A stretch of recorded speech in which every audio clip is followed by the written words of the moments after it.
sebagai dasar pembuatan sertifikat dan pengembangan acara di IDIA, terutama di LP2M di masa-masa yang akan datang. Saya tidak akan berpanjang kalam. Selanjutnya, mari kita mendengarkan sambutan dari Rektor IDIA Perenduan. Yang insya Allah sekitar 10 menit, acara sangat molor sekali. Kami silakan kepada Dr. Kiai Haji Ghozi Mubarak, MA. Assalamualaikum warahmatullahi wabarakatuh. Waalaikumsalam warahmatullahi wabarakatuh. Alhamdulillah, salatu wassalamu ala rasulillah Muhammad ibn Abdillah wa ala alihi wa sahbihi. Para Wakil Rektor, Ketua P2M, Sanur Khalis Majid, para dosen sekalian. Alhamdulillah saya lihat respon para dosen untuk mengikuti acara ini besar. Banyak dosen yang sudah bergabung dan saya kira ada banyak lagi yang masih belum bergabung, menunggu giliran atau masih menangani masalah-masalah teknis. Dari Australia saya lihat juga ada tadi, Sanabul hadir ya. Suara saya jelas, Nur? Hadir baik. Okay. Alhamdulillah. Jadi ini seminar internasional ini sudah berarti lah. Dari Australia. Alhamdulillah. Para dosen sekalian, seperti yang diminta oleh Sanur Khalis tadi, tentu saja saya tidak perlu berpanjang lebar di sini. Pertama, saya menyampaikan bahwa saya gembira dengan inisiatif ini. Kemudian yang kedua, para dosen ini juga perlu mengetahui bahwa ini berhubungan dengan perubahan tugas akhir, format tugas akhir yang kita canangkan sejak beberapa waktu yang lalu. Bahwa di masa pandemi ini kita menginginkan agar tugas akhir para mahasiswa itu dilakukan dalam format pertama penerbitan buku, kemudian yang kedua penerbitan artikel jurnal. Nanti saya dikoreksi Nuralis kalau salah Nuralis. Nah itu pertama. Jadi kita melakukan proses pelatihan bagi para dosen pembimbing tugas akhir ini untuk kepentingan itu agar semua dosen sebelum mereka melakukan bimbingan kepada para mahasiswa untuk melakukan penerbitan buku sebagai pelaksanaan tugas akhirnya, para dosen ini sudah terlebih dahulu punya bekal yang cukup, punya pengetahuan yang bisa terus nanti dikembangkan untuk menjadi pembimbing-pembimbing yang baik dalam penulisan tugas akhir berbentuk buku tadi itu. Tapi ini juga bukan hanya sebatas di masa pandemi ini. Saya tadi ditanya juga Ustaz Nur Khalis Majid. Ustaz Nur Khalis, ini kita akan terus laksanakan penerbitan atau pelaksanaan tugas akhir dalam format penerbitan buku ini, kita akan terus laksanakan hanya di masa pandemi ini atau seterusnya? Beliau bilang seterusnya, oke. Jadi kita akan terus menjadikan penerbitan buku ini sebagai salah satu pilihan format penulisan tugas akhir bagi para mahasiswa. Dan itu saya kira inisiatif yang bagus sekali. Sebab saya melihat bahwa publikasi karya ini ya, kalau sudah jadi buku kan jelas sudah dipublikasi. Itu akan menjadi pilar yang sangat penting bagi proyek literasi atau proyek keaksaraan yang sedang coba kita bangun dan kita kembangkan di IDIA. Jadi insya Allah saya yakin ini adalah langkah yang positif dari kawan-kawan di LP2M, dari Sanur Khalis terutama, kawan-kawan, untuk menyemarakkan lagi atau mengembangkan lagi, menyempurnakan lagi proyek keaksaraan yang sedang kita bangun di IDIA.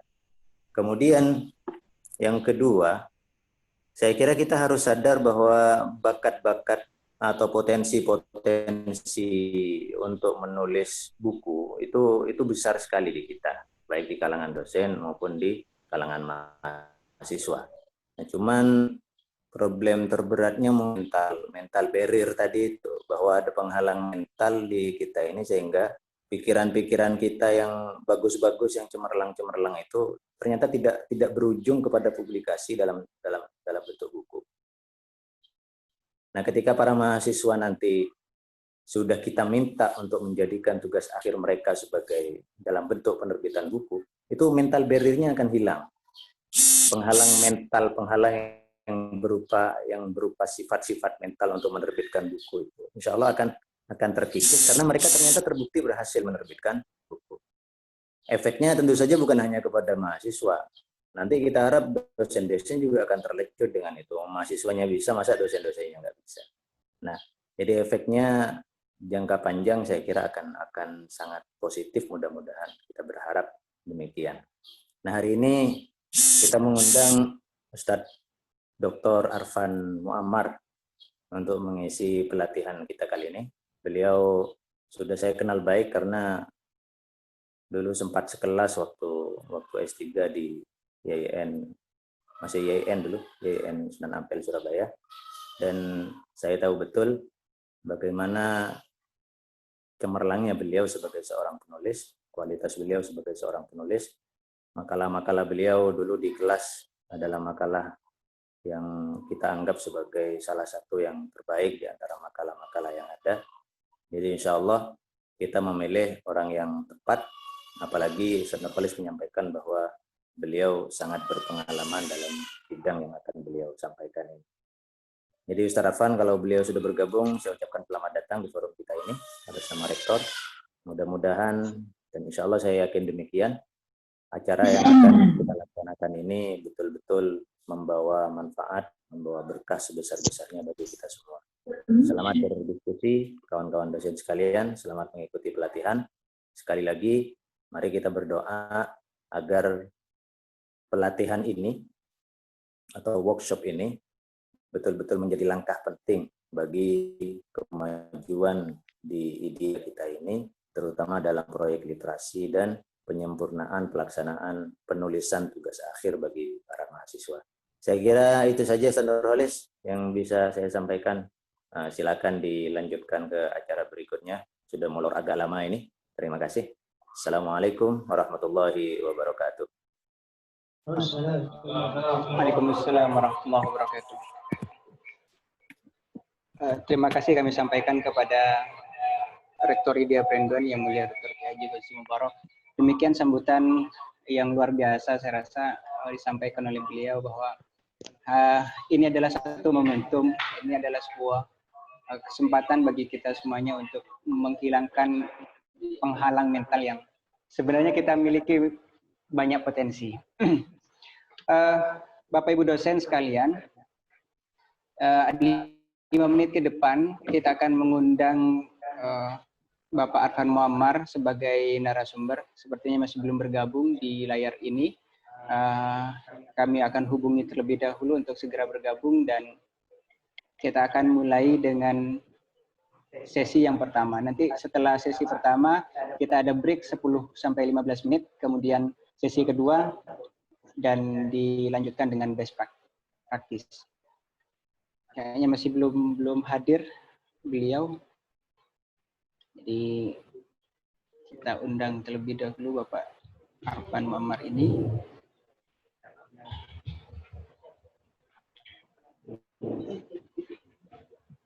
Sambil lalu menunggu 10 menit ini, bolehlah sambil menikmati hidangan yang sudah disediakan. Di micro teaching dan di ruang meeting room sudah tersedia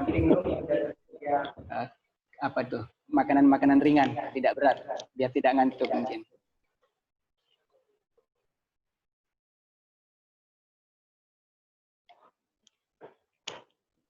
Yang di rumah sendiri.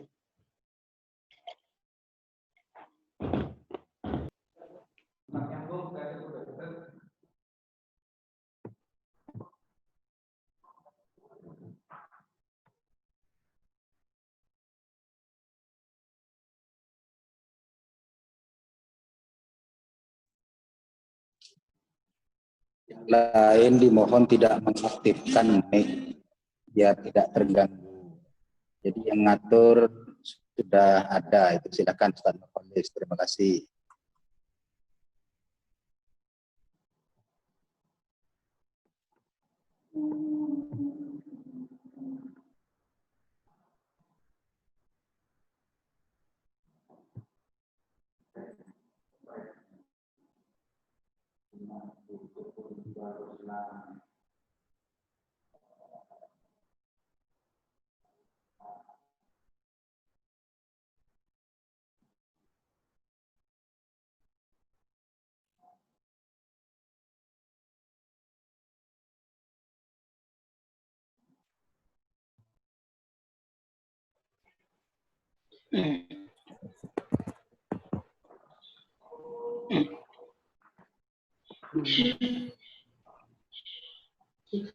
Enggak benar pengaturannya di sini. Kalau nanti kita bilang itu berarti tidak benar suara. Kalau ini video berarti baik, ahlan wa sahlan. Kami sampaikan kepada Dr. Arfan Muammar. Nanti kalau ada yang ingin sambil lalu disampaikan, takut lupa, bisa ditulis tanggapan pertanyaan-pertanyaan pada sisi chat.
Baik, alhamdulillah koneksi kembali.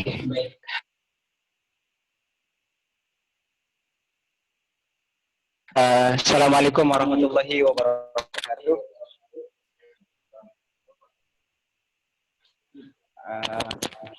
Alhamdulillah pada saat ini kita akan segera mendengarkan materi yang akan disampaikan oleh Dr. Arfan Muammar.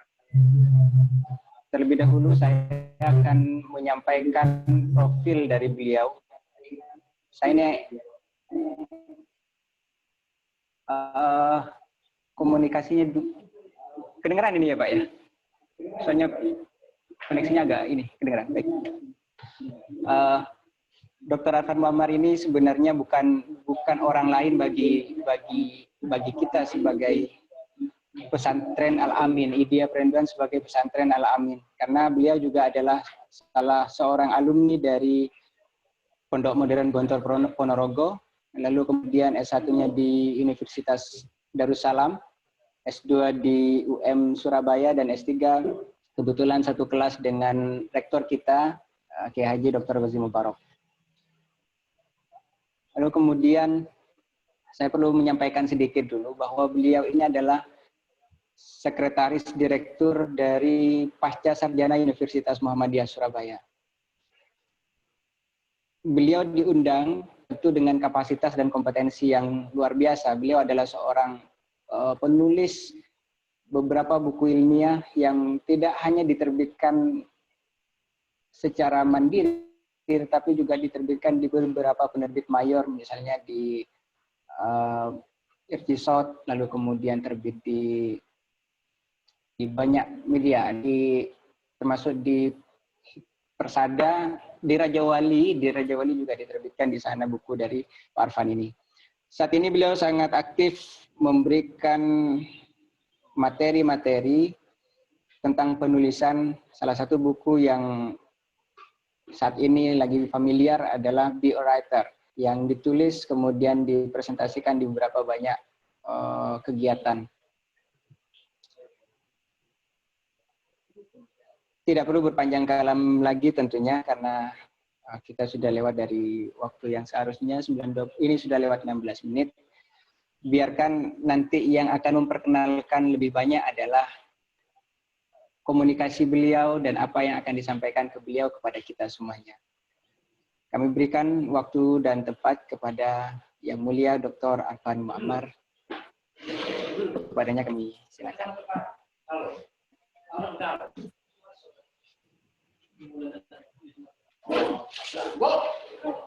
Assalamualaikum warahmatullahi wabarakatuh. Waalaikumsalam warahmatullahi wabarakatuh. Sebelumnya Ustadz Nurholis itu ada beberapa yang admit, mungkin bisa diinikan.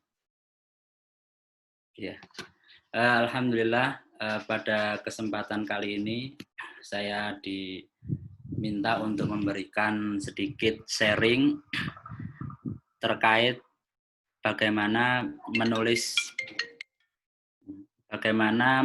buku ya. Tapi ini yang sedang mengikuti pelatihan adalah para dosen yang nanti akan membimbing mahasiswanya untuk menerbitkan sebuah buku. Jadi ini luar biasa, artinya output dari mahasiswa bukan hanya sebuah artikel tapi buku. Kalau di kampus kami luarannya hanya masih artikel di jurnal, tapi ini di mana IAD namanya ya, sama IDIA, Institut Agama Islam Al-Amin gitu. Institut Islamiyah, Institut Dirasat Islamiyah Al-Amin. Oh, Institut Dirasat Islamiyah. Ya, yang kebetulan rektornya adalah teman saya, jadi Ustadz Bozi, dan masih di grup alumni S3 UINSA tahun 2011, waktu itu mendapatkan beasiswa Kemenak RI. Bapak Ibu dosen yang dirahmati oleh Allah, saya akan sedikit share screen.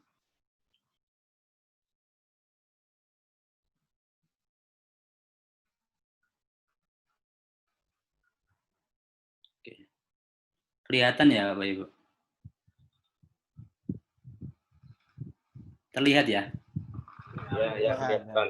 Ya. Saya biasanya ketika mengisi pelatihan menulis itu diawali dengan motivasi. Tetapi karena ini yang menulis adalah bukan dosennya, mahasiswa, jadi saya lebih ke teknisnya secara teoritis dan praktek. Karena saya anggap bahwa semuanya sudah termotivasi dan memiliki keinginan kuat untuk menulis. Ya, karena motivasi itu kan naik turun ya. Ada banyak macam motivasi. Ada fear motivation, motivasi karena rasa takut mungkin karena tunjangan profesinya tidak cair akhirnya menulis jurnal. Ada yang reward motivation, ada yang menulis itu karena ingin mendapatkan reward, insentif dari kampus, akhirnya menulis. Ada yang menulis itu karena love motivation, motivasinya karena memang cinta, karena dia memang cinta menulis atau hobi menulis. Nah, dalam pelatihan menulis buku ini, workshop menulis buku, Bapak Ibu dosen itu membimbing mahasiswa untuk bisa dapat melahirkan sebuah buku. Kira-kira ini timeline-nya. Ini beberapa buku yang kebetulan saya tulis. Yang terbaru itu Nalar Kritis Pendidikan, ya. Kemudian yang Be a Writer, ya. Ada pembahasan yang sekitar 5 pembahasan ini, model penulisan buku, teknik menentukan topik buku, menyusun daftar isi dan isi per bab, mengorganisir dan menata materi referensi dan best practice menulis. Nanti Bapak Ibu di akhir ada tugas, nanti kan ada break, itu dan ini ada tugas membuat, saya berikan ada template-nya, membuat judul, membuat bab, dan membuat subbab. Nah, sehingga nanti ada 2 tema besar, Bapak Ibu bisa mengerjakan, kemudian nanti kita koreksi bersama-sama. Yang pertama adalah model penulisan buku. Secara umum, model penulisan buku ilmiah itu ada dua, yaitu menggunakan kerangka dan tanpa kerangka. Maksudnya bagaimana? Ya. Yang pertama adalah menulis tanpa kerangka. Menulis tanpa kerangka itu yang dimaksud adalah menulis bebas atau menulis free writing. Nanti saya tunjukkan beberapa buku yang ditulis menggunakan tanpa kerangka.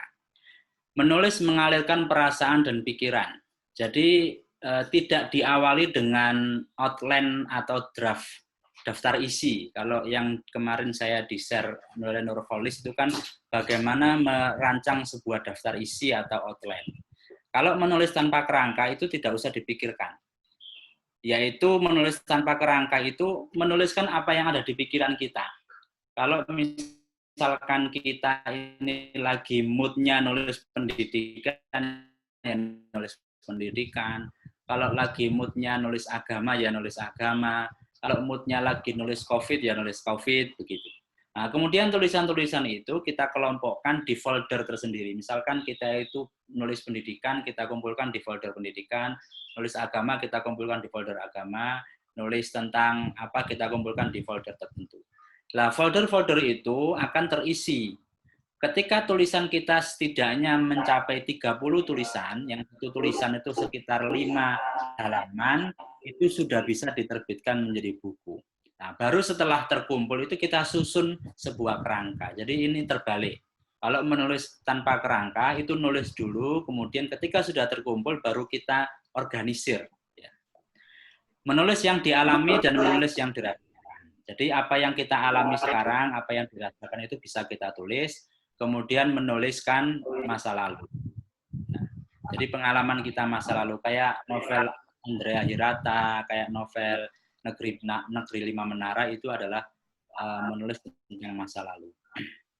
Kelebihannya apa menulis dengan model seperti ini?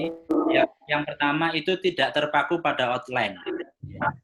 Jadi kita bisa nulis bebas saja, tidak terpaku pada outline. Kita mau nulis merah, biru, kuning itu terserah.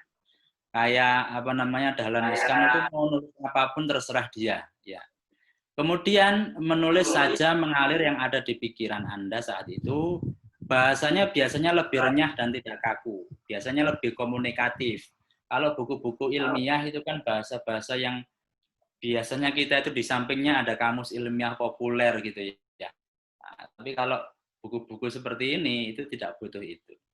Tapi kekurangannya apa? Butuh effort untuk menata menjadi sebuah buku. Nanti Bapak Ibu bisa melihat buku-buku yang ditulis tanpa kerangka itu kadang agak kurang disambung-sambungkan. Kesannya itu agak menyambung-nyambungkan antara satu tulisan dengan yang lain. Nah, itu kesannya seperti itu. Bukunya terkesan disambung-sambungkan. Nah, ini pinter-pinternya editor bagaimana dia menyambung-nyambungkan tulisan antar tulisan itu. Nah, sedangkan yang kedua, model yang kedua adalah menulis menggunakan kerangka. Nah, ini yang akan kita pelajari sekarang. Jadi yang pertama adalah menyusun outline dan draft buku. Setelah kita tentukan tema, tentu menyusun outline dan draft buku. Bukan hanya tema besar, tetapi ada tema kecil atau subtema, subbab yang harus dirancang sejak awal penulisan. Jadi kalau tadi itu tidak usah merancang draft, outline, ini malah justru di awal harus membuat draft. Biasanya untuk buku-buku ilmiah, untuk buku ajar, untuk buku hasil riset, dan lain-lain, itu diawali dengan outline. Makanya kalau misalkan Bapak Ibu ada bimbing skripsi atau tesis, itu kan biasanya ada rancangan outline skripsi atau rancangan outline tesis. Itu apa gunanya? Supaya nanti mahasiswa itu tahu arahnya. Oh, saya arahnya ke utara, saya arahnya ke selatan, saya arahnya ke barat. Jadi sudah ada apa guideline-nya itu dia tidak kemana-mana. Apa kelebihannya? Mudah menata menjadi buku. Nah, jadi kita tidak akan lari ke sana kemari karena sudah ada rambu-rambunya. Nah, gitu ya. Kemudian pikiran itu lebih terarah. Kita sudah diarahkan dari awal pembahasan kita ke sini. Tapi kalau kekurangannya adalah biasanya bahasanya itu cenderung formal, cenderung ilmiah, kurang renyah, bahkan sulit difahami. Ya, karena footnote-nya banyak gitu ya. Kadang itu ilmiah tidaknya sesuatu itu dilihat dari footnote-nya. Ini biasanya pakai footnote, catatan kaki. Tapi kalau tanpa kerangka tadi itu tidak pakai footnote, biasanya itu dia mengalir begitu saja. Footnote-nya itu ada di dalam isinya itu nanti hasil dari isinya itu. Kekurangan yang kedua adalah terpaku oleh outline yang sudah dibuat. Jadi karena kita sudah ada outline, jadi ya tidak kemana-mana, lurus terus gitu. Dan jangkauan pembaca yang tidak luas. Ya karena buku ilmiah, Bapak Ibu perlu lihat penerbit itu ada yang caranya. Bapak Ibu mungkin bisa ketahui bahwa penerbit itu mau menerbitkan buku kita itu bukan hanya karena buku kita bagus, tapi buku kita itu punya potensi untuk dibeli orang. Nah, kalau bahasanya itu terlalu serius, nah itu pangsa pasarnya sedikit. Nah, maka yang serius itu harus dibuat ringan. Nah, sekarang yang pertama sebelum itu adalah model penulisan buku. Ada dua, menggunakan kerangka dan tanpa kerangka.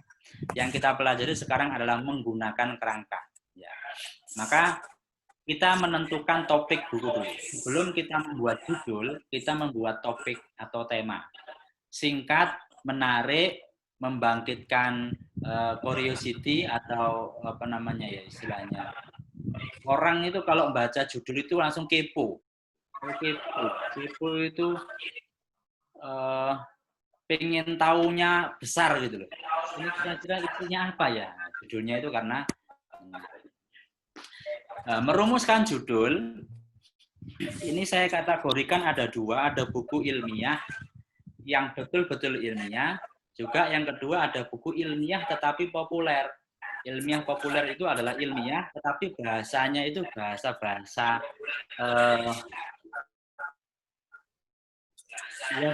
populer, bahasa yang renyah, bahasa yang mudah. Yang pertama adalah membuat judul besar dan judul kecil.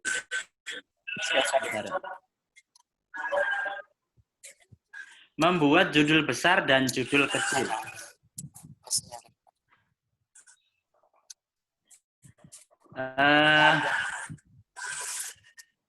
Benar ya.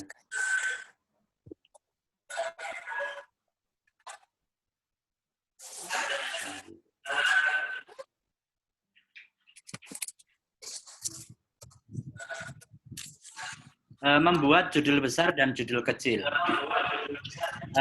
Dalam buku itu ada judul besar, kemudian ada judul yang lebih kecil, itu adalah judul yang lebih spesifik. Jadi kalau judul besar ini lebih umum, judul kecil ini lebih spesifik. Nanti saya beri contoh-contoh judul buku. Kemudian judul jangan yang mainstream. Mainstream itu ya sudah umum digunakan. Ya, judul itu harus yang soto aneh gitu nggak apa-apa ya, supaya menarik orang itu membeli ya. Judul itu bisa berubah sambil jalannya penulisan. Kita itu menentukan judul di awal itu jangan kemudian terpaku judulnya itu ya sampai akhir begitu, jangan. Itu bisa sambil jalan, itu bisa berubah tergantung menyesuaikan isi yang ada di dalam buku itu. Yang penting tentukan temanya dulu. Temanya apa? Misalkan temanya tentang COVID-19 atau tentang pembelajaran daring. Nah, itu kan tema. Nah, dari tema itu nanti kita rumuskan judul. Sedangkan ilmiah populer itu terkadang diambil dari satu tema yang menarik dari sekian pembahasan. Ini ilmiah populer ini. Yang penting judulnya wah, tetapi yang di dalamnya itu ya tidak spesifik membahas itu. Ya, gambaran umum saja. Kadang juga bentuk narasi dari isi buku secara keseluruhan. Nanti saya berikan contoh. Penentuan tema sebagai rambu-rambu agar tidak terlalu jauh dari payung pembahasan. Kita menentukan tema itu supaya kita itu tidak lari kemana-mana. kalau misalkan temanya fikih COVID gitu ya, ya semua pembahasan tentang fikih yang berkaitan dengan COVID-19. Jangan sampai kemudian membahas fikih yang di luar itu. Nah, itu pentingnya tema. Nah, jadi nanti Bapak Ibu meminta kepada mahasiswa untuk membuat tema dulu. Setelah membuat tema, baru kemudian judulnya itu dirumuskan. Nah, ini contoh judul buku ilmiah atau hasil penelitian. Ini punya saya. Yang pertama, ini judulnya Islam Puritan di Pesantren. Judul kecilnya Eksistensi Gerakan Purifikasi dan Dinamisasi. Nah, ini adalah hasil penelitian disertasi saya yang sebenarnya aslinya judulnya bukan ini. Judulnya itu ini. Tajdid keagamaan dan implikasinya terhadap pendidikan di pesantren. Studi kasus di 6 pesantren di Jawa Timur. Nah, kalau bukunya saya buat seperti ini kan kurang menarik.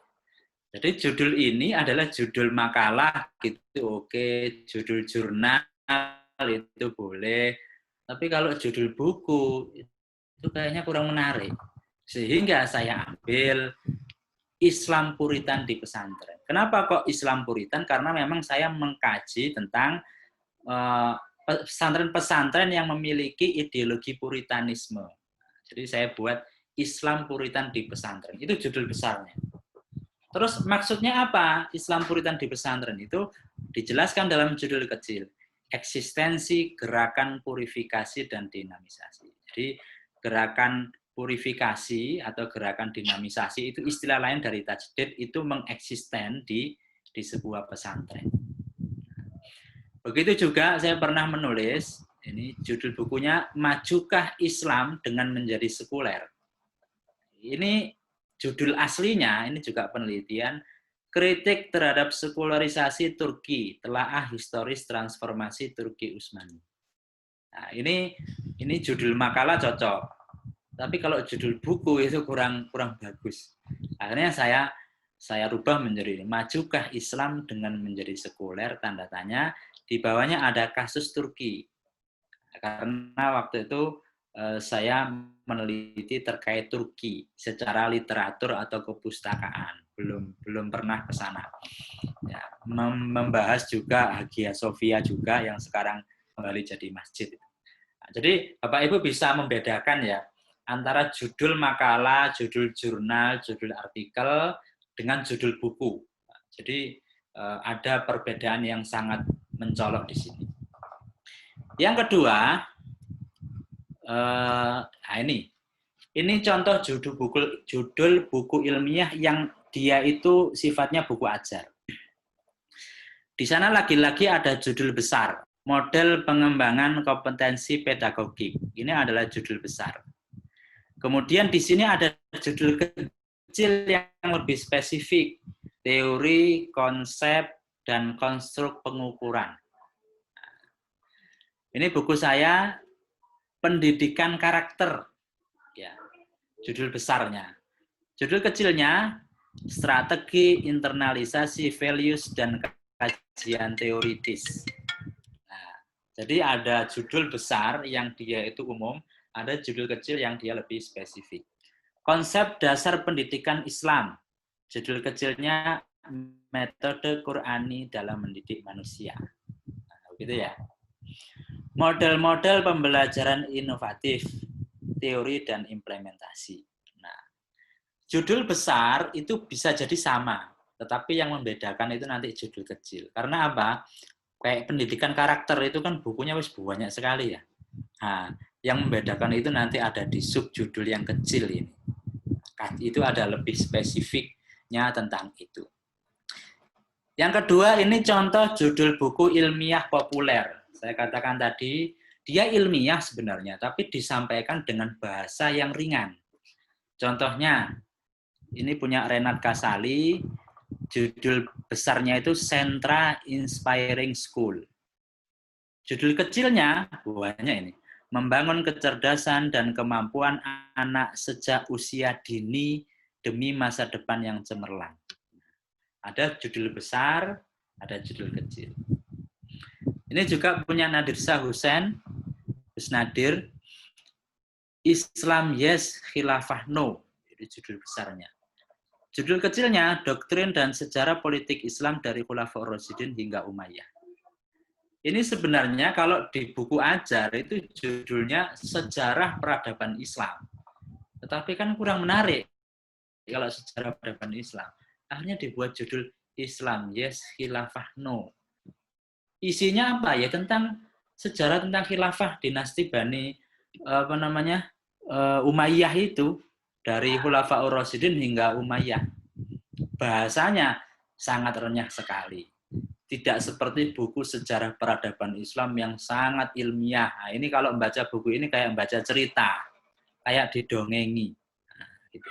Itu yang bagus seperti itu sebenarnya. Tapi kalau mahasiswa belum mampu ya dibuat seperti buku-buku ilmiah pada umumnya. Gitu. Ini juga bukunya Gus Nadir, Saring Sebelum Sharing. Itu judul besarnya. Judul kecilnya, Pilih Hadis Sahih, Teladani Kisah Nabi Muhammad dan Lawan Berita Hoax. Jadi menarik membaca, karena ini buku-buku mayor, ya judulnya harus wah gitu ya. Tapi isinya juga dalam situ. Yang terakhir ini yang terbaru, kemarin saya beli MHN Najib, Lockdown 309 tahun. Ya. Apakah di dalamnya membahas tentang lockdown? Ya enggak. Maksudnya lockdown 309 tahun itu adalah masa pandemi ini loh. Jadi ini buku refleksinya MH Ainun Najib yang berisi tentang refleksi COVID-19. Kemudian dia judulnya supaya menarik, kita itu semua sedang di lockdown. Kenapa 309 tahun? Karena ya dia mengambil Ashabul Kahfi itu yang di lockdown 309 tahun. Ya ini adalah judul-judul buku ilmiah populer. Kayak tadi ilmiah buku ajar, yang atasnya tadi ilmiah tetapi penelitian. Kalau di luar negeri, ini Indonesia tadi ya, ini saya ambil di luar negeri. Di luar negeri juga modelnya begitu.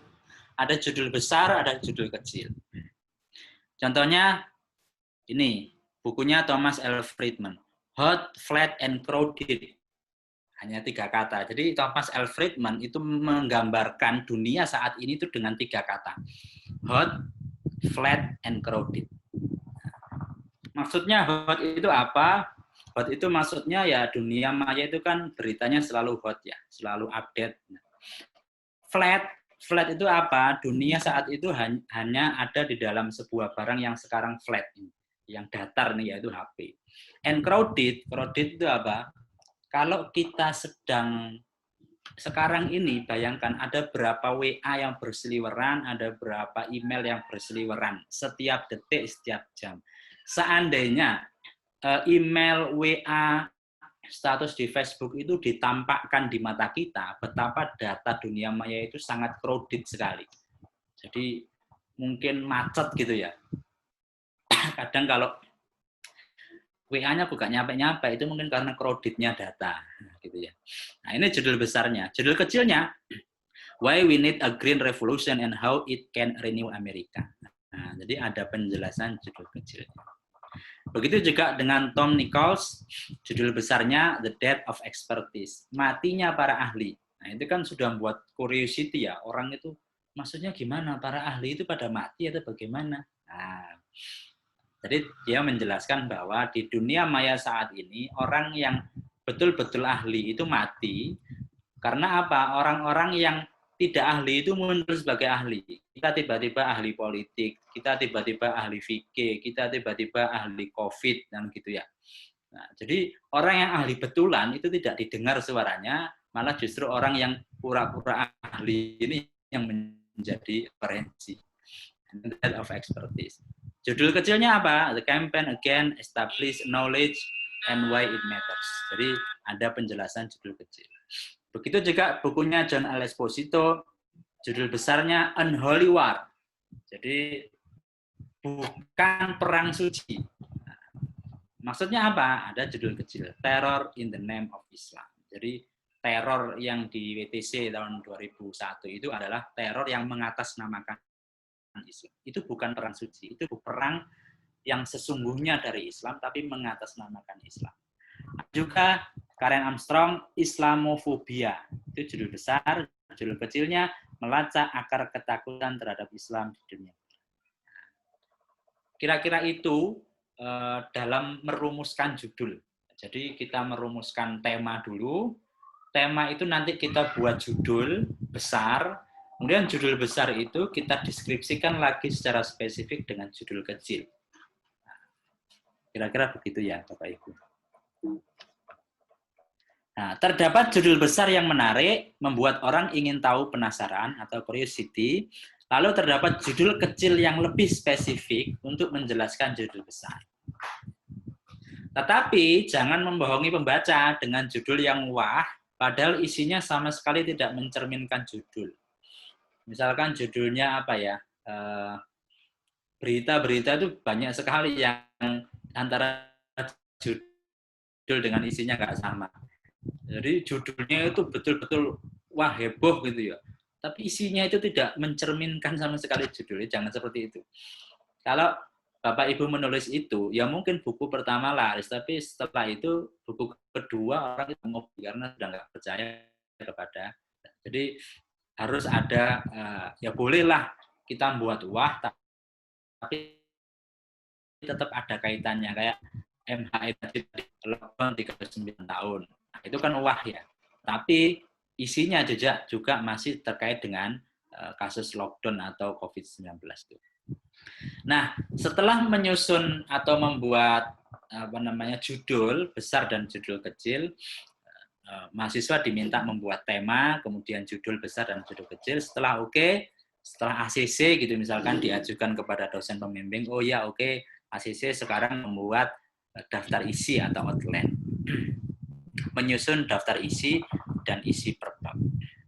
Syaratnya itu harus sistematis, terukur, dan hierarkis. Ya. Mohon maaf, ini tadi sudah saya rekam belum ya? Sebentar.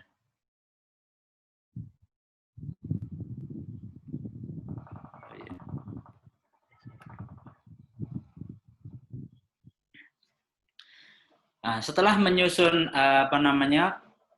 judul tadi, kita menyusun daftar isi dan isi per bab. Syaratnya adalah sistematis, terukur, dan hierarkis. Nah, menyusun bab, kemudian subbab.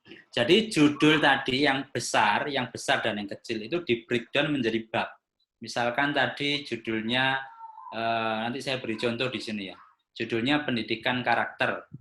Nah, itu nanti di breakdown menjadi 5 bab, atau menjadi 4 bab, atau menjadi 7 bab. Di breakdown menjadi bab dulu. Membreakdown dengan mencari kata kunci dalam judul. Yang paling mudah itu mencari kata kuncinya. Kalau judulnya itu pendidikan karakter, berarti pertama mungkin membahas tentang secara teoritis pendidikan karakter itu apa. Yang kedua mungkin pendidikan karakter kepada anak usia dini, pendidikan karakter kepada anak usia remaja, pendidikan karakter kepada anak usia dewasa, atau dan seterusnya. Jadi kata kunci di judul itu kita ambil, kemudian kita masukkan di bab-bab itu. Judul yang dibuat di awal tidak harus permanen, dia bisa berubah mengikuti alur pembahasan. Jadi judul yang sudah dirumuskan, kok ternyata isinya kok agak jauh ya, itu judul bisa menyesuaikan daftar isi, atau sebaliknya daftar isi menyesuaikan judul. Pokoknya itu bisa berubah di tengah jalan. Kemudian melakukan studi literatur terkait dengan tema untuk membandingkan isi bab subbab. Saya selalu khususnya ketika menulis buku ajar, misalkan pendidikan karakter, itu saya mesti beli seluruh buku pendidikan karakter yang ditulis oleh penulis Indonesia saat ini. Jadi saya pergi ke Togamas, ke Gramedia, saya mau nulis buku pendidikan karakter. Semua buku pendidikan karakter saya beli. Sekarang saya sedang menulis buku metodologi penelitian pendidikan agama Islam. Semua buku tentang metodologi penelitian pendidikan agama Islam saya beli. Fungsinya apa? Pertama, kita bisa membandingkan isi bab dan subbab. Jangan sampai kita melakukan banyak pengulangan. Di banyak buku itu sudah membahas tema A. Ini kita ulang lagi di buku kita. Di banyak buku sudah membahas tentang bab tentang wawancara atau apa gitu. Ini kita ulang lagi. Maka supaya tidak jadi pengulangan, maka kita harus mencari studi literatur lah, perbandingan. Jangan sampai buku kita ini ternyata sudah dibahas oleh orang lain. Nah, kemudian di bab itu setelah menentukan bab itu kemudian di breakdown menjadi subbab. Menjadi subbab kecil. Nah, fungsi subbab adalah menjabarkan pembahasan dalam bab. Jadi lebih rigid lah. Pembuatan subbab dalam buku ilmiah seringkali dibuat secara hierarki dan sistematis. Kalau misalkan tentang pendidikan karakter, diawali dengan pengertian pendidikan karakter, tujuan, ruang lingkup. Jangan kemudian pengertian ditaruh bawah. Nah, itu jadi harus hierarkis dan sistematis. Urut. Karena ini buku ilmiah. Tapi kalau buku ilmiah populer ya terserah saja, mau ditaruh bawah, tengah, terakhir, itu nanti tergantung daripada editornya. Nah, ini adalah contoh bab dan subbab. Ini contoh bab yang saya buat pendidikan karakter itu ya. Yang pertama, saya bab 1 ini konsep pendidikan karakter. Konsep pendidikan karakter. Maka saya berbicara tentang konsep. Bisa pengertian, bisa urgensi, nilai-nilai, prinsip-prinsip, ciri-ciri dasar, tahapan pengembangan karakter. Nah, ini konsep ya. Yang kedua, babnya adalah posisi dan landasan dasar pendidikan karakter dalam pendidikan nasional. Jadi, landasan dasar pendidikan karakter itu apa? Ada landasan psikologis, ada landasan moral, landasan etika, landasan agama. Bab ketiga, saya bicara tentang esensi pendidikan karakter. Nah, esensi itu kan ini ada pilar-pilar pendidikan karakter, ada pengembangan dan seterusnya. Di sini ada lagi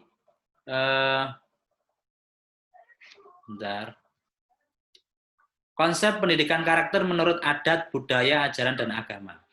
Ada konsep pendidikan karakter menurut adat itu ada adat Batak, adat Sunda, adat Jawa, adat Madura, adat Bugis. Bagaimana adat Batak itu mendidik karakter melalui budaya mereka, melalui nyanyian mereka, melalui tarian mereka, dan lain-lain. Adat Sunda begitu, adat Jawa begitu, dan seterusnya. Sedangkan konsep pendidikan karakter menurut agama, ada pendidikan karakter dalam agama Islam, dalam agama Kristen, dalam agama Hindu, dan agama Buddha. Kenapa saya buat banyak agama? Karena saya mengajar pendidikan karakter di Kitat. Yang mahasiswanya itu ada Hindu, ada Buddha, ada Kristen, nah gitu. Kalau saya murni Islam, nanti mereka tidak bisa tidak ada perspektif dalam agama mereka. Kemudian strategi pendidikan karakter. Jadi bab-bab ini kemudian dijelaskan. Ini pilar-pilar pendidikan karakter, ada pilar amanah, pilar rasa hormat, tanggung jawab begitu. Kira-kira gambarnya begitu. Kemudian ini terusannya. Nah, sedangkan yang ini adalah yang tadi ilmiah penelitian. Saya awali dengan membuka dialog, ada kegelisahan akademik, kajian pustaka, kerangka konseptual. Karena apa? Ini saya buat dari disertasi yang saya jadikan buku. Jadi otomatis ada semacam kegelisahan akademik. Kalau dalam disertasi itu kan bahasanya latar belakang masalah. Nah, kalau kita tulis di sini latar belakang masalah kan kurang keren. Jadi kita tulis kegelisahan akademik. Nah, ini sebenarnya niru bahasanya Pak Amin, Prof. Amin ya. Kemudian ada kajian pustaka, ada kerangka konseptual. Ya, gitu. Jadi bahasanya dibuat berbeda. Kemudian dinamika makna tajdid keagamaan di Indonesia, kemudian dibuat subnya pengertian, terminologi, pendapat ulama, bentuk tajdid, dan lain-lain.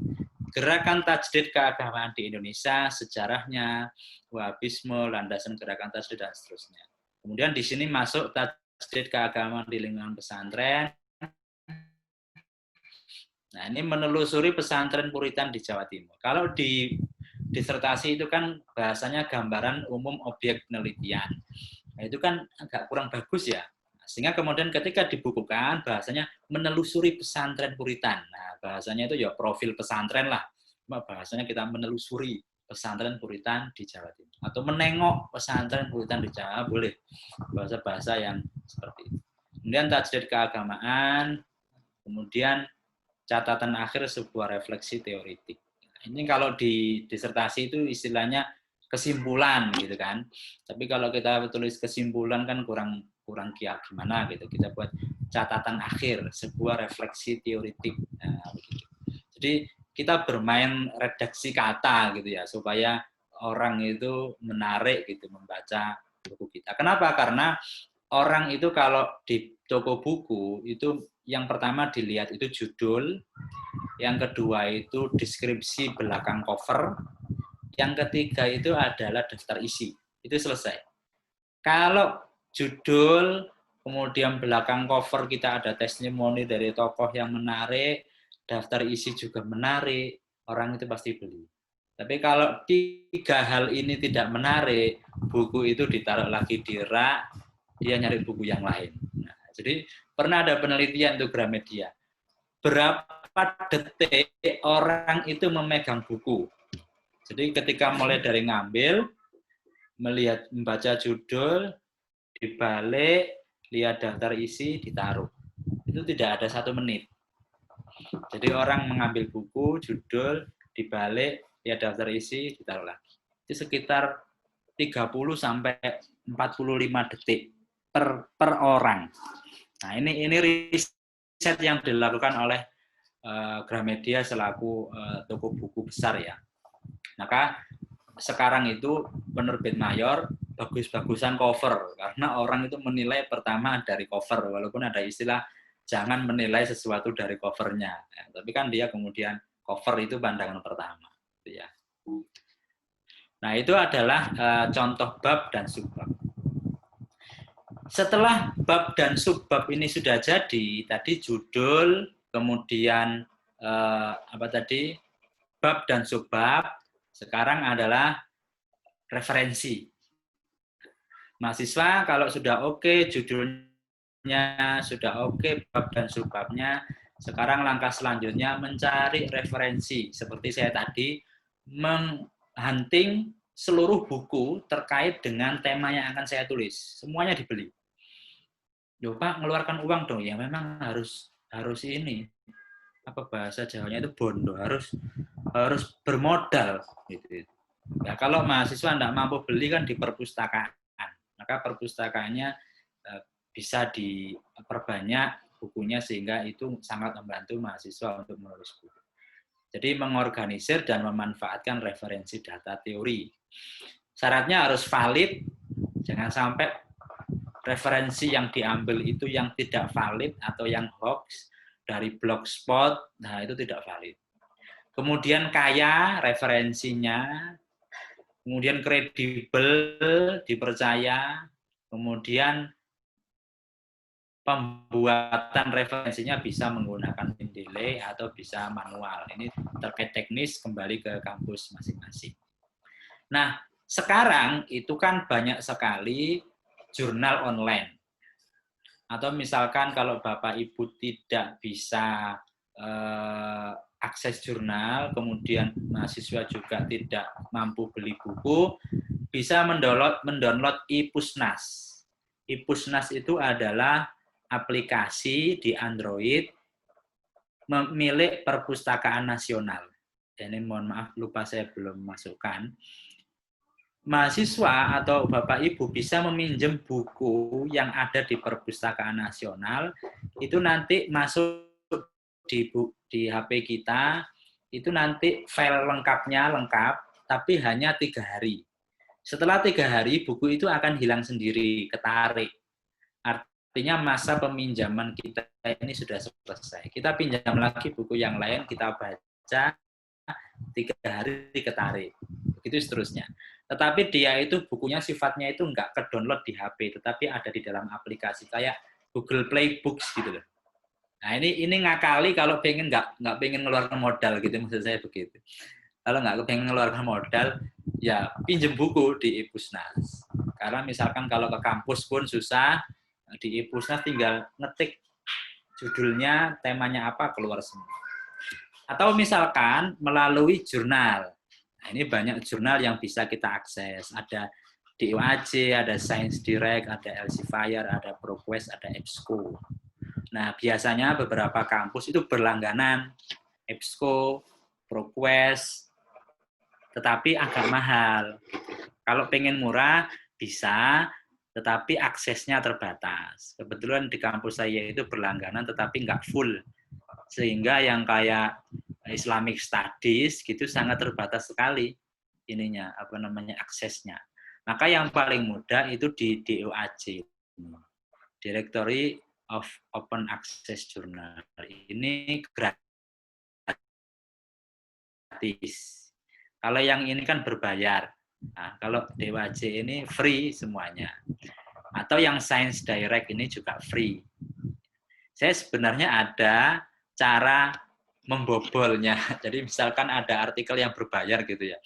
Itu saya ada linknya, dimasukkan link itu bisa keluar tanpa bayar. Tetapi itu cara yang tidak baik ya, nanti ngajari yang jelek. Tapi yang amannya pakai DOAJ sama Science Direct ini sudah cukup lah, banyak sekali terkait itu. Nah, kemudian setelah kita ngambil dari jurnal atau kemudian dari tadi Ipusnas, atau kita beli buku hardbook, tidak e-book tapi hard, itu boleh saja. Yang penting dikumpulkan dulu. Mahasiswa jangan bicara nyetorkan buku, tetapi harus dikumpulkan dulu. Pengalaman saya waktu kursus di UKM, Universitas Kebangsaan Malaysia sebagai promotor PhD, itu mahasiswa ketika mau bimbingan skripsi tesis ditanya dulu, sudah berapa jurnal dibaca? Baru 10, Pak, suruh pulang. Besok lagi datang, sudah berapa jurnal dibaca? Baru 20, Pak, suruh pulang. Besok lagi terus begitu. Jadi dosennya tidak mau bimbing. Nunggu berapa jurnal. Sampai terakhir sudah berapa jurnal yang dibaca. Tentu jurnal yang berkaitan dengan temanya ya. Jurnal yang berkaitan dengan temanya. Maaf, bukan jurnal tapi artikel jurnal. Sudah berapa artikel jurnal yang dibaca. Pada akhirnya sudah beberapa kali, kemudian pada akhirnya dia menjawab, sudah 100 artikel jurnal, Pak. Oh ya sudah, kamu sekarang bicara. Wah, di sini ini sudah ada 100 artikel jurnal, disuruh ngomong, sudah ngalor ngidul, sudah hampir 80% selesai, tinggal nulis saja. Dia sudah tahu permasalahan, dia sudah tahu arahnya kemana, begitu. Maka menulis itu, referensi itu sangat penting sekali. Jadi perkaya referensi. Nanti Bapak Ibu terserah nanti di kampus memberi batasan referensi untuk buku berapa. Misalkan 15 atau 20 atau 25. Nah, itu nanti kalau belum mencapai itu mahasiswa agar disuruh explore lagi buku-bukunya atau jurnal-jurnal. Karena apa? Supaya mahasiswa itu bukunya betul-betul berkualitas. Gitu. Kemudian jurnal atau buku itu ditulis bisa dengan Mendeley, modelnya banyak sekali. Kalau di laptop itu ada APA style, ada Turobian style, ada II style, dan lain-lain. Nah, ini bergantung kebijakan kampus. Yang jelas antara satu mahasiswa dengan mahasiswa lain itu harus seragam. Jangan sampai yang satunya pakai APA style, satunya pakai Turobian, satunya pakai yang lain. Nah, jadi harus seragam. Nah, ini referensi di jurnal. Kemudian setelah dapat referensi, apa yang dilakukan ya dibaca. Jangan kemudian, Pak, saya sudah dapat 20 buku atau 20 jurnal. Sudah dibaca belum? Belum. Ya sama saja. Jadi harus dibaca.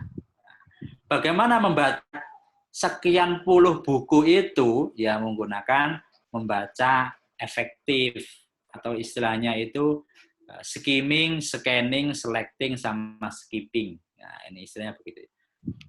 Skimming itu ya membaca cepat, tidak harus paham semua, tetapi poin-poinnya saja. Kalau scanning itu dia membaca cepat tapi lebih rigid gitu ya. lebih rigid, lebih detail gitu. Kalau selecting itu kita membaca yang kita perlukan saja. Misalkan kita beli buku, saya hanya perlu membaca bab 5, ya bab 5 saja yang dibaca. Bab 1, 2, 3, 4 enggak usah dibaca. Itu teknik membaca selecting. Jadi karena tema yang saya inginkan itu adanya di bab 5 saja, ya enggak usah baca bab yang lain. Atau teknik skipping. Teknik skipping itu membaca dari awal sampai akhir tetapi lompat-lompat. Ketika bab 1 ini enggak penting, lewati. Oh ini saya sudah pernah tahu dilewati. Nah, itu skipping atau lompat-lompat. Nah, ini cara membaca efektif. Jadi buku yang sudah dicari, jurnal yang sudah di-download itu tidak dibiarkan begitu saja tapi harus dibaca. Nah, setelah membaca itu harus dibarengi dengan mind mapping. Mind mapping itu adalah mencatat. Saya biasanya kalau membaca buku itu bawa pensil sama penggaris. Ya saya garis-garisi. Kalau saya nyatat model kayak gini kurang apa namanya ya istilahnya, kurang telaten. Ya, kurang telaten.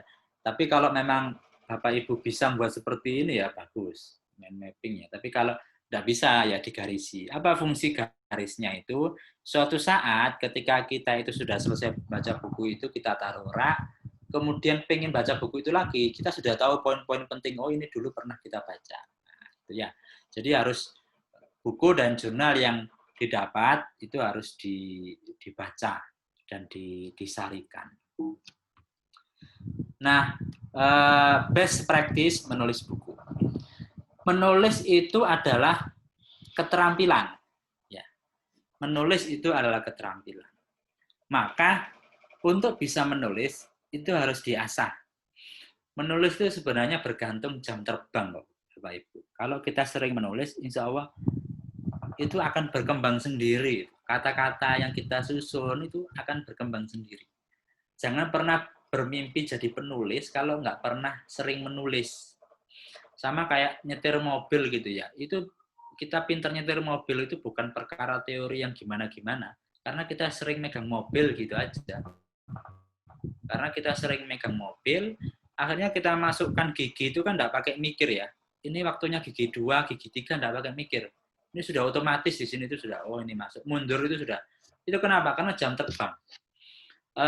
Orang berdakwah, Ustadz, asatidz berdakwah itu bisa enak menjelaskan ceramahnya. Itu bukan soal dia pernah kursus public speaking, bagaimana, enggak pernah mereka itu. Soal jam terbang aja, karena sudah terbiasa ngomong, kemudian sudah teratur, sudah punya jok-jok yang menarik, akhirnya ya enak ngomong. Begitu juga dengan menulis. Menulis itu keterampilan, maka harus setiap hari ditulis. Banyak penulis itu menjelaskan untuk menjadi penulis itu ada 3M. 3M itu apa? Pertama itu menulis, yang kedua itu menulis, yang ketiga itu menulis. Jadi intinya menulis itu ya tulis saja. Tidak usah takut bahasanya jelek, kata Nah, sekarang ini sudah 1 jam saya jelaskan. Ini ada best practice atau kita langsung praktek membuat sebuah judul dan subjudul. Ya. Ada 2 tema yang saya tawarkan di sini. Yang pertama adalah fikih COVID-19. Ya. Dari tema, ini tema ya, bukan judul. Ini tema. Buatlah judul, buatlah bab dan subbab dari tema yang pertama, fikih COVID-19. Silakan nanti Bapak Ibu milih ya. Ini tema yang pertama. Tema yang kedua adalah pembelajaran daring. Ini tema. Dari tema ini buatlah judul, kemudian buatlah bab dan buatlah subbab dari tema di atas. Bagaimana formatnya? Ini saya buat format seperti ini. Ya, nanti Bapak Ibu silakan buat di PowerPoint atau buat di Microsoft Word kotaan-kotaan seperti ini ya. Nah, nanti judulnya di atas ini. Misalkan pembelajaran daring. Tadi itu temanya dibuat judul. Kira-kira kalau temanya pembelajaran daring itu kalau dibuat judul, nah judul yang kayak tadi ya, ada judul besar dan ada judul kecil. Itu ditaruh di sini. Nah, kemudian judul besar dan judul kecil itu kira-kira kalau di breakdown menjadi bab, itu apa saja judul babnya. Ini langsung ditulis bab 1 bawahnya itu bab apa, tentang apa. Bab 2 tentang apa, bab 3 tentang bab 5. Ya minimal 4 bab lah, atau 5 bab. Nah, misalkan pembelajaran daring di sekolah bab 1. Ini subbabnya apa namanya tentang pengertian pembelajaran daring atau teknik pembelajaran daring atau bagaimana, itu dibuat di sini menjadi subbab kecil-kecil. Nah, nanti akan kita lihat bersama-sama, kita ambil sampelnya lah karena ini ada berapa peserta. Jadi nanti kita ambil mungkin 2-3 sampel, kita tampilkan di sini, kemudian kita koreksi bersama-sama. Kira-kira antara judul, kemudian antar bab ini dan subbab itu sudah sesuai atau belum. Nah, nanti mahasiswa juga diminta membuat draft semacam itu.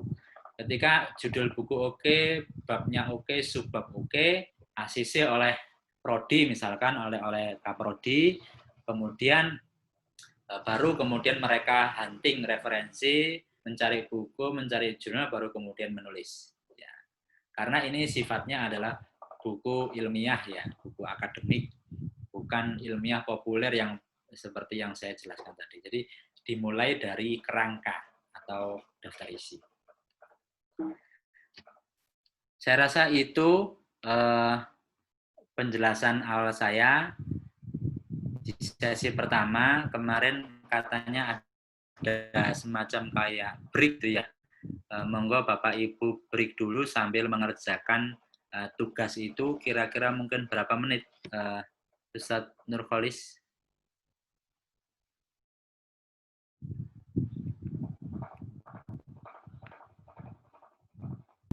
Iya, 15 menit Pak Arfan. Oh ya, 15 menit Bapak Ibu silakan membuat judul, bab dan subbab di Word atau di PowerPoint, kemudian dikirim ke host Nurholis untuk nanti bisa ditampilkan. Demikian Bapak Ibu, kita break dulu ya. Saya kembalikan ke Ustadz Nurholis. Baik.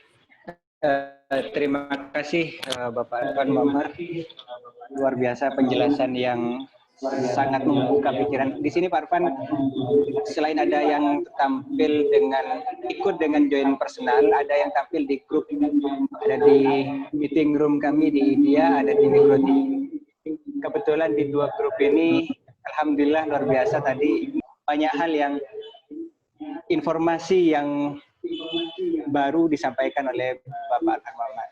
Baik Bapak Ibu dosen yang berbahagia, 15 menit ke depan adalah praktik yang sudah diberikan oleh Dr. Arfan Muhammad tadi, untuk kemudian nantinya diberikan yang ada di grup meeting room dan di micro teaching bisa menyampaikan tugasnya melalui flash disk. Di luar bisa menyampaikan via WA melalui grup WA pembimbing. Demikian bisa dikerjakan dari sekarang.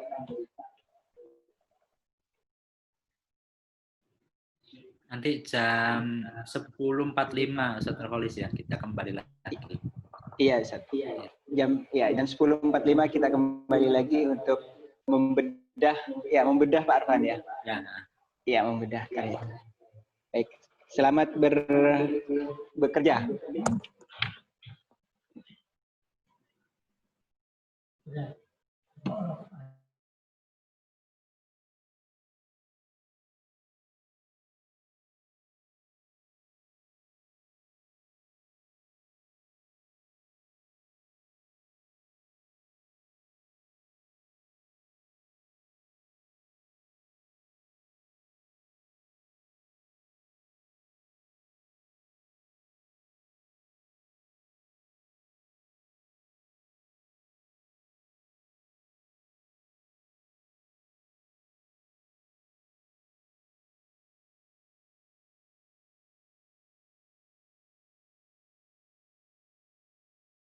nyimpen gitu loh di laptop. Oh, iya. Mungkin apa larinya ke apa namanya yang punya Zoom mungkin ya, apa namanya adminnya Zoom. Oh, iya Pak. Biar nanti kita kirim ke jenengan, sambil lalu juga kita akan upload di YouTube kampus Pak nanti. Ya, iya.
Mungkin satu itu dulu Pak Arfan, yang barusan tampil itu Pak Arfan.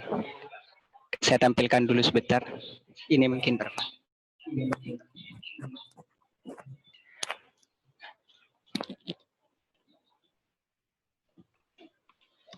Ya, ini kelompok yang membuat ini sudah hadir ya di Zoom ya. Hadir Pak Arfan. Ketuanya Bapak Ahmadi. Oh ya. Belajar di masa pandemi, siapa takut, kompromi belajar jarak jauh bagi pengajar dan siswa. Pengalaman jarak jauh, belajar kelebihan dan kekurangan.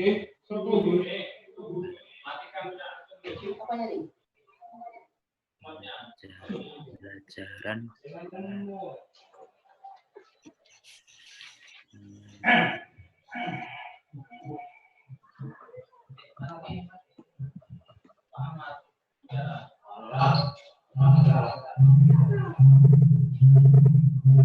Ya. Bapak Ibu, untuk ini saya beri masukan ya.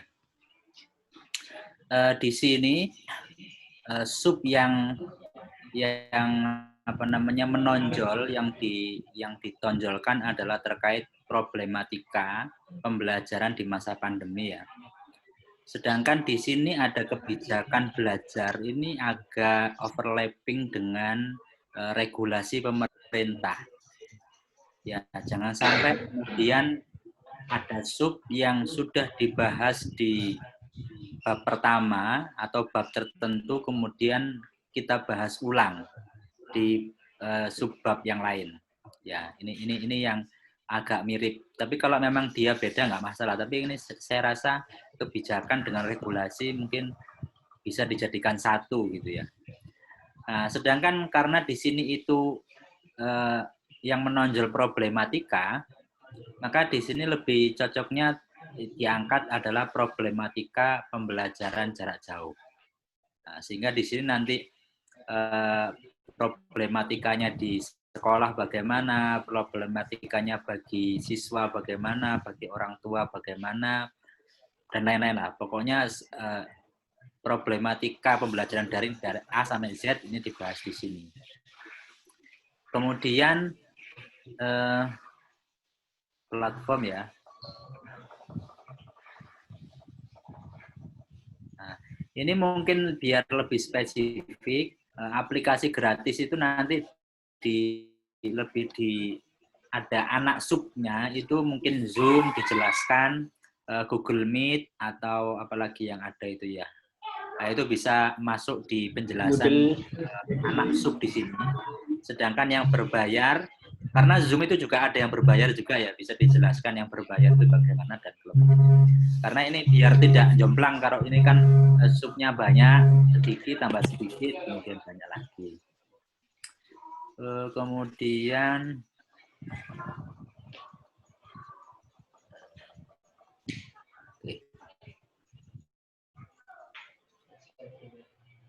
ya, secara umum sudah bagus ini, terkait tema sudah menarik.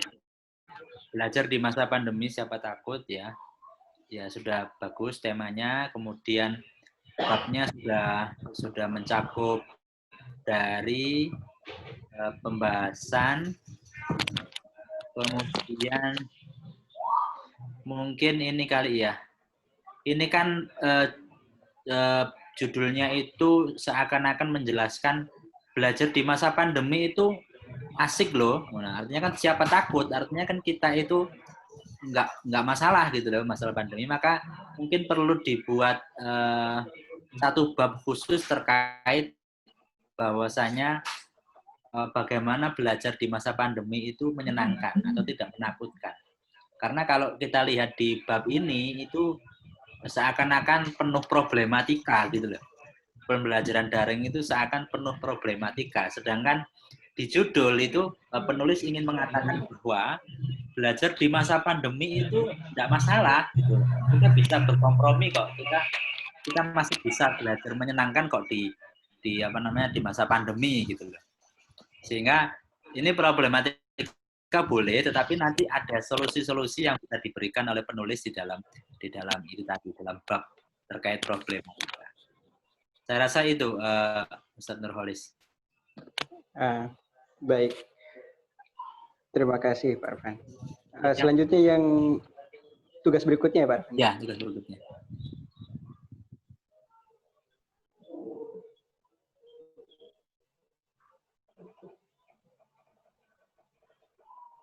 Karena barusan ada gangguan internet, Pak Arfan, jadi baru bisa dibuka. Iya.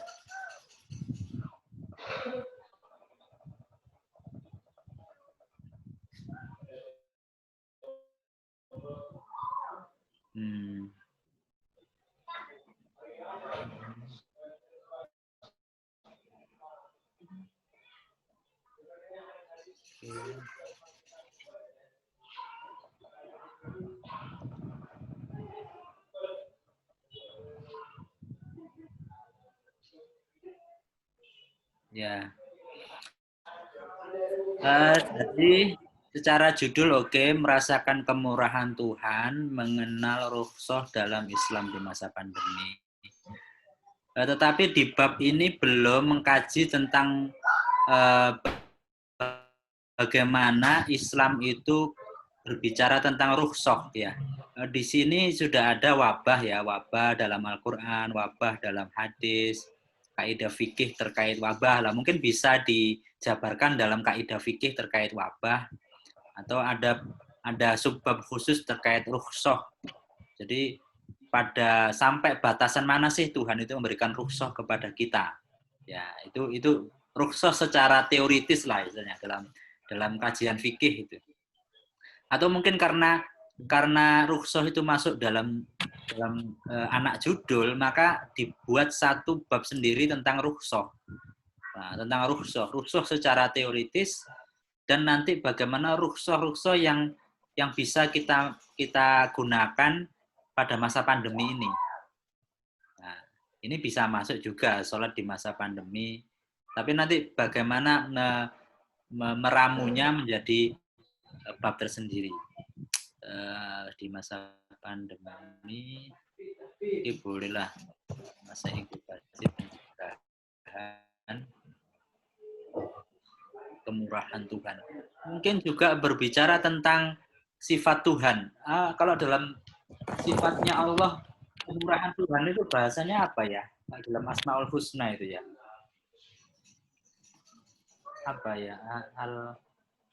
Ya itu dicari, kayaknya ada istilah untuk kemurahan Tuhan itu ada di bab sendiri, sehingga babnya tidak 3. Kalau 3 saya rasa terlalu singkat ya, mungkin dibuat 4 atau 5. Mungkin tadi satu bab tentang rukhsah, satu bab tentang sifat Tuhan lah, sifat Tuhan, kemurahan Tuhan. Kemudian rahmat Tuhan itu memberikan rahmat lil alamin, betapa ada orang yang berdosa membunuh 100 orang saja Allah masih mengampuni, itu kan bentuk kemurahan Tuhan ya. Nah ini kemurahan Tuhan dalam konteks beribadah. Nah, kemurahan Tuhan dalam konteks beribadah dan bermuamalah dengan antar manusia. Nah, gitu. Jadi ini secara judul oke, cuma babnya bisa menyesuaikan, dimasukkan terkait rukhsah dan terkait kemurahan Tuhan sehingga babnya bisa sedikit lebih banyak. Gitu Ustaz Nurholis. Baik. Boleh satu lagi Pak Arfan? Ya, iya, satu lagi. Ya.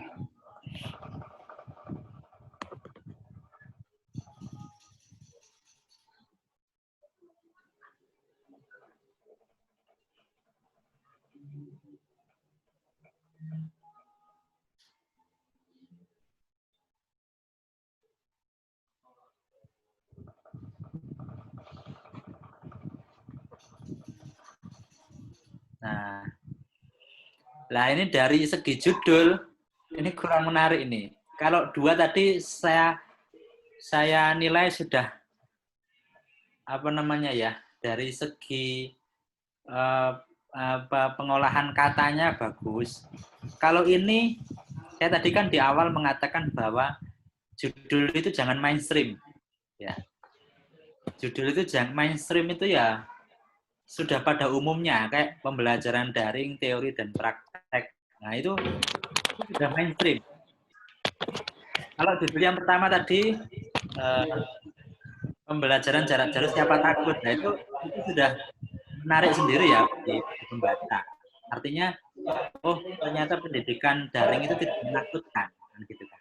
Kalau ini judulnya masih terlalu mainstream ya, jadi kurang diolah kata-katanya supaya dia itu menarik ya. Kemudian babnya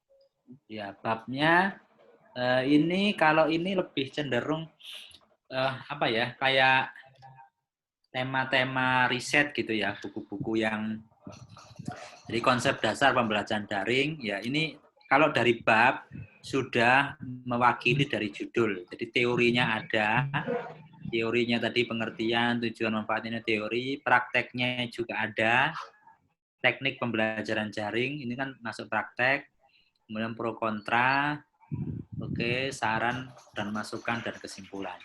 Ya. Di buku yang ada itu memang tidak harus langsung disebutkan penutup kesimpulan, tidak harus. Walaupun dikasih nggak masalah, karena buku itu sifatnya lebih bebas dan fleksibel, tidak kayak jurnal atau artikel yang harus ada pendahuluan, latar belakang masalah, metode penelitian, kesimpulan. Itu kan kalau artikel ya. Tapi kalau buku tidak harus. Artinya kalau bab 1, 2, 3, 4 gitu, tema-tema gitu umum, dan kemudian di akhir tema yang lebih spesifik, dibuat tema yang lebih spesifik gitu aja. Tapi tidak usah dibuat penutup kesimpulan. Karena di tema yang lebih spesifik itu nanti kita anggap sebagai sebuah kesimpulan, bab kesimpulan. Gitu. Tapi kalau memang mau ditambahi, ya nggak masalah. Tapi kalau di buku-buku ilmiah populer seringkali tanpa ada begitu. Sehingga penutupnya itu dibuat seperti bab akhir, tetapi dia itu bab yang lebih spesifik pada judul. Nah, gitu. Nah ini sudah bagus, cuma redaksi judulnya mungkin kurang wah ya, yang dibuat yang agak lebih menarik pembaca lah kira-kira. Saya rasa itu Ustaz Nurholis. Baik, terima kasih Pak Arfan. Saya sedikit nge-share satu lagi Ustaz ya. Iya. Ini tadi saya berpikir begini. begini.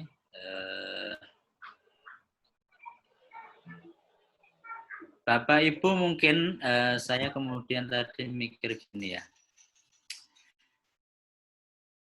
Dalam menulis itu ada 2 langkah ya. Ini saya rumuskan begini. Tadi kan menentukan tema, merumuskan judul, mencari referensi, membuat bab. Oh, sorry. Yang kedua itu begini. Kalau yang saya jelaskan tadi kan rutanya begini ya. Nah, yang saya jelaskan tadi itu menentukan tema, merumuskan judul, membuat bab, baru mencari referensi ya. Tetapi kalau ingin seperti yang di sini nggak masalah. Menentukan tema, merumuskan judul, mencari referensi dulu, baru membuat bab.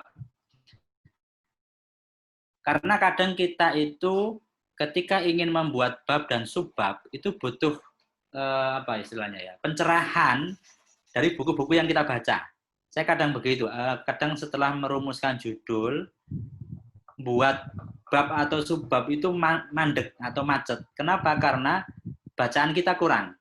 Sehingga bisa didahului dengan mencari referensi dulu, membaca, baru kemudian nanti ada beberapa referensi atau buku yang ini menarik untuk kita buat kajian dalam bab kita.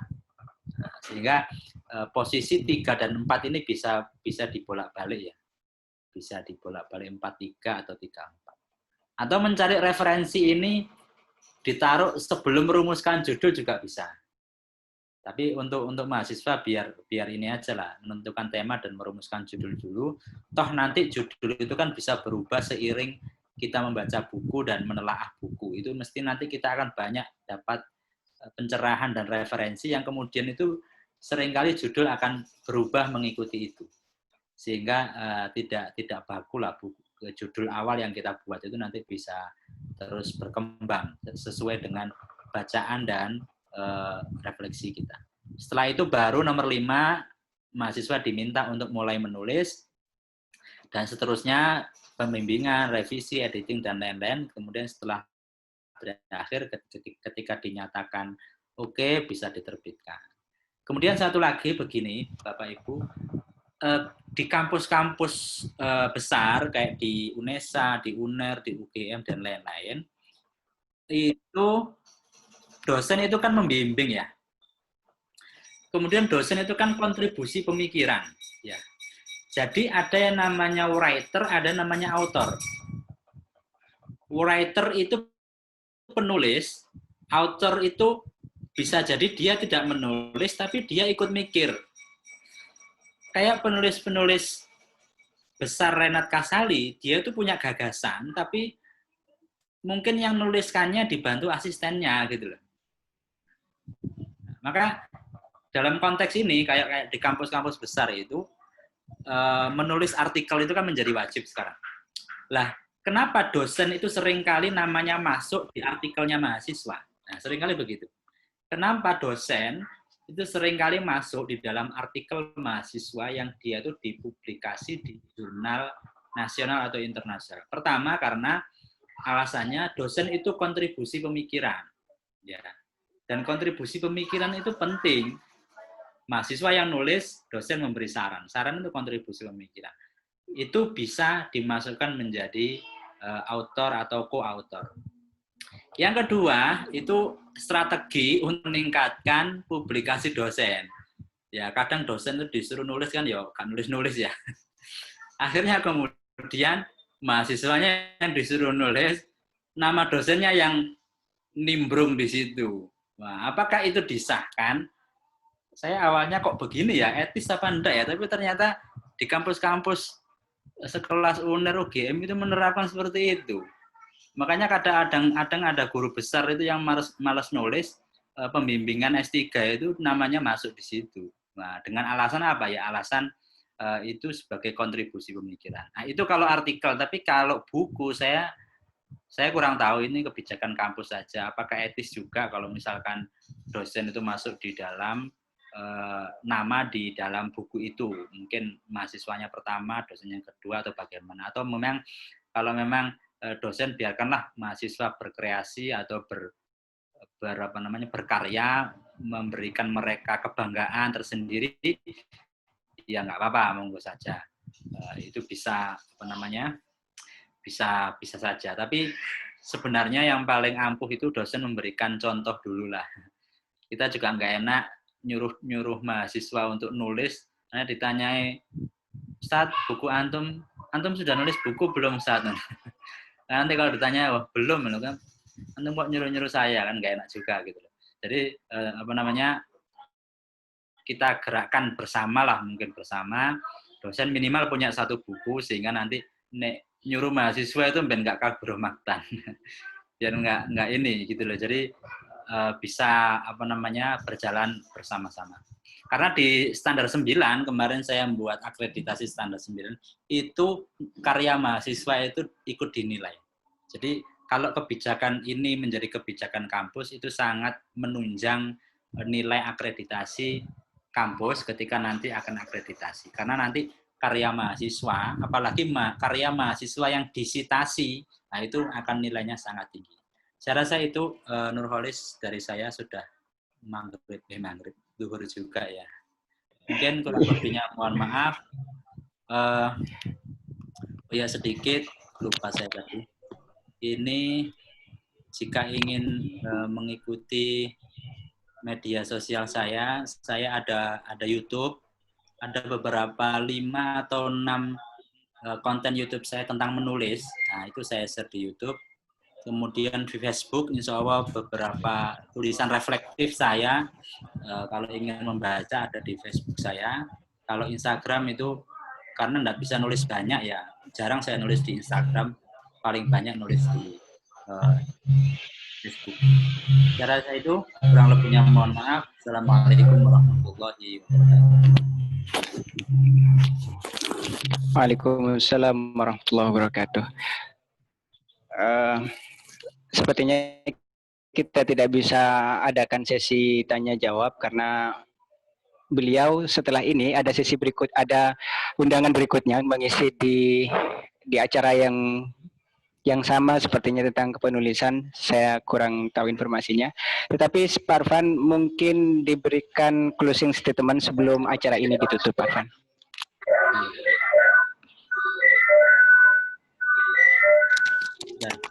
Oh iya.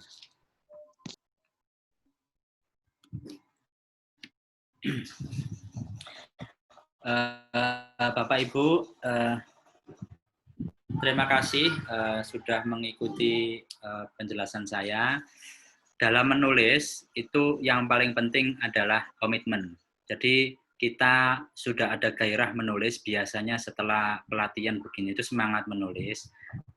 Tetapi amalan yang paling baik itu kan adwamuha, yang konsisten. Kalau kita menulis sekali 2 kali gitu aja, setelah itu tidak menulis itu ya sama saja.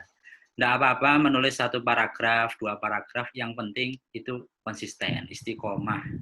Insya Allah semua amalan pekerjaan kalau dilakukan dengan istiqomah, itu insya Allah hasilnya akan baik.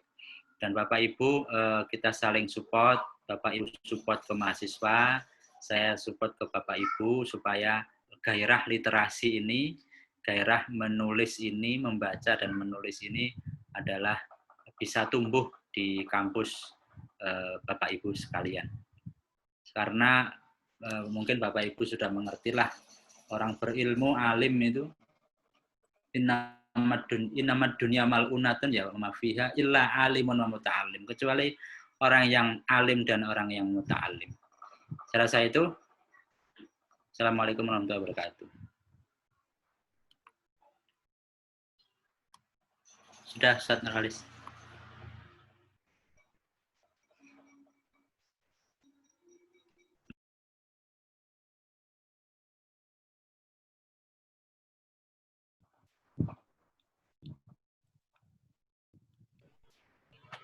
Baik, terima kasih Bapak Arfan Mamar. Saya kembalikan kepada pemilik Zoom dan kawan-kawan. Selamat setelah ini, selamat membimbing mahasiswa akhir dalam 2 bentuk, penulisan artikel jurnal dan penulisan buku ilmiah. Terima kasih sebesar-besarnya kepada sampai 40 peserta workshop ini. Setelah ini akan kami berikan Google Form untuk diisi oleh partisipan via grup WA pembimbing dan grup dosen tetap fakultas untuk diisi sebagai dasar pembuatan sertifikat dan beberapa hal lainnya. Terima kasih. Kita tutup dengan bersama-sama membaca Alhamdulillah. Alhamdulillahirrahmanirrahim. Wassalamualaikum warahmatullahi wabarakatuh. Waalaikumsalam.